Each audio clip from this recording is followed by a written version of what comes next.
In today's video, I will walk you through how to activate and use breakout rooms in Zoom.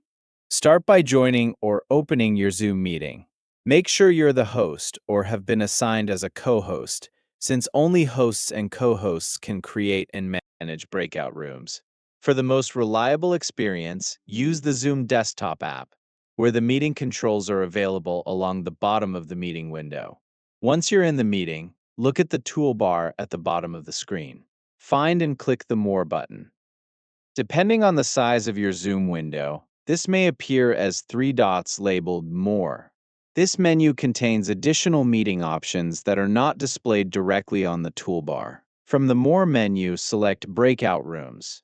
This opens the Breakout Room Setup panel, where you'll choose how your breakout rooms will be created.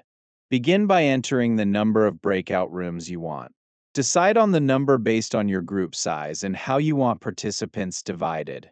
For example, if your meeting has 20 participants and you want groups of about 4 people, you can create 5 breakout rooms. If needed, you can adjust the number later, but setting a clear starting point helps keep the meeting organized. Next, choose how participants will be assigned to the breakout rooms. Zoom gives you 3 assignment options. The first option is Assign Automatically. This places participants into the available breakout rooms evenly without requiring you to choose where each person goes. The second option is Assign Manually.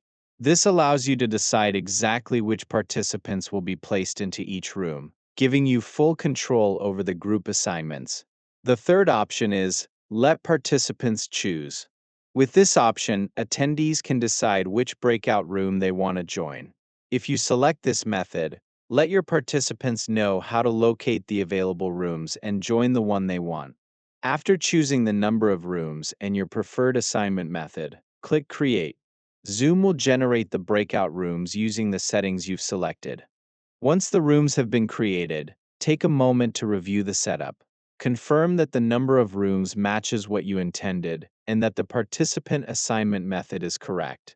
If everything looks right, your breakout rooms are ready to use. At this point, you have successfully activated breakout rooms for your meeting. Your participants can now be grouped according to the setup you've chosen, making it easy to organize discussions, brainstorming sessions, or collaborative activities.